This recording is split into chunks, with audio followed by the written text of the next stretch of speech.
22 मार्च से 1 वीक के लिए इंडिया में कोई भी इंटरनेशनल फ्लाइट नहीं लैंड करेगी। क्या? तुझे कैसे पता? हेलो ऐप से। देख, ये है हेलो ऐप। जैसे ही आप हेलो ऐप डाउनलोड करते हो, उस पर सर्च बार में हेलो ट्रेंड्स मिलेंगे, जिसमें सभी ट्रेंडिंग न्यूज, वीडियोस, आर्टिकल्स मिलेंगे। उससे आप डे टू डे इन्फॉर्मेशन से अपडेट रह सकते हो। ये तो बहुत अच्छा ऐप है। मैं अभी डाउनलोड करके खुद को अपडेट करती हूँ।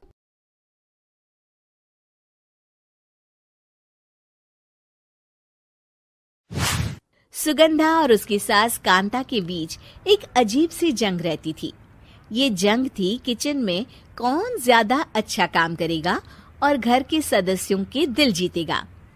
और उनकी इस जंग में हमेशा कुर्बान होते थे उनके दोनों पति। कैसे? आइए देखते हैं इस किचन पॉलिटिक्स की कहानी में। एक दिन किचन में, माँ जी, आज मैं बना रही हूँ मेथी की सब्जी। इस खाने से घर वालों के पेट की सारी समस्या खत्म हो जाएगी।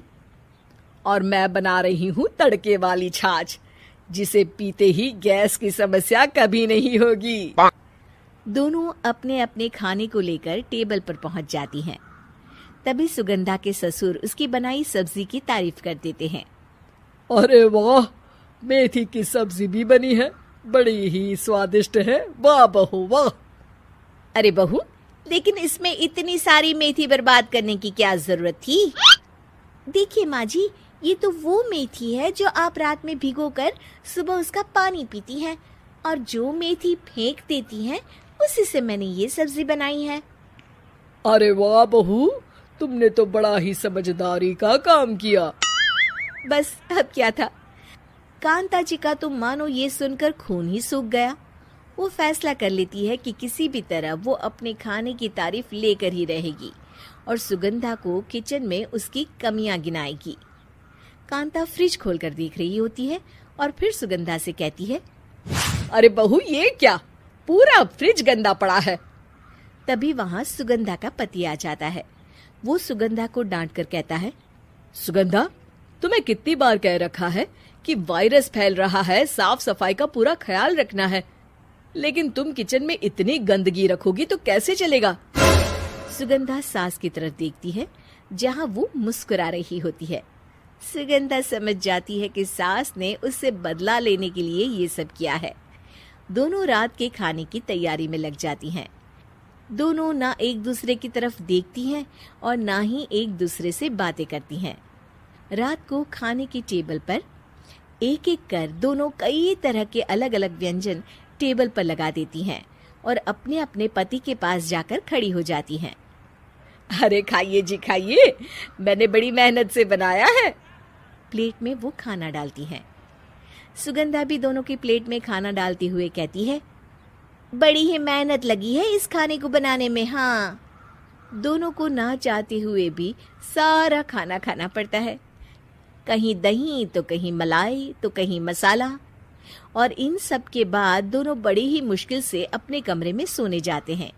लेकिन अगली सुबह सुगंधा का पति चिल्ला रहा होता है, हाय रे, हाय मेरा तो पेट खराब हो गया। हाय माँ, बहुत दर्द हो रहा है। तो वहीं कांता के कमरे से भी कुछ ऐसी ही आवाज आने लगती है। हे भगवान, इस सास बहू की लड़ाई हमारी जान लेकर रहेगी। जाओ कोई डॉक्टर को बुला कर लाओ।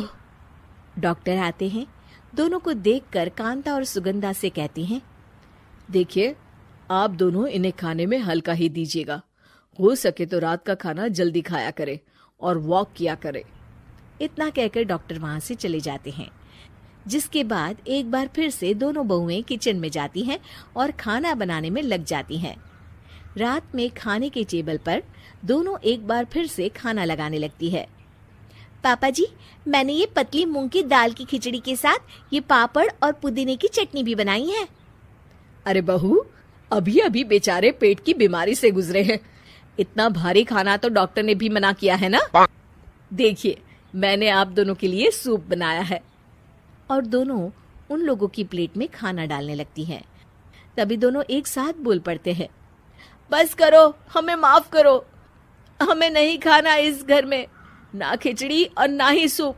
हम इंसान हैं, एक वक्त में एक ही खाना खा सकते हैं। बस करो, हमें माफ करो, हमें नहीं खाना इस घर में। ना खिचड़ी और ना ही सूप। हम इंसान हैं, एक वक्त में एक ही खाना खा सकते हैं। इतना कहकर वो दोनों वहां से चले जाते हैं। कहानी का अंत। आप लोग उम्मीद कर रहे होंगे कि अंत में सब ठीक हो जाएगा। नहीं जनाब, अगर सास बहू के बीच सब ठीक हो जाए तो आप ये सीरीज देखे ही क्यों? तो मजा लीजिए इस चैनल में सास बहू से जुड़ी कहानियों का, क्योंकि ये ऐसा रिश्ता है जिसकी मिठास उसकी खटास में हमेशा ज्यादा ही रहती है।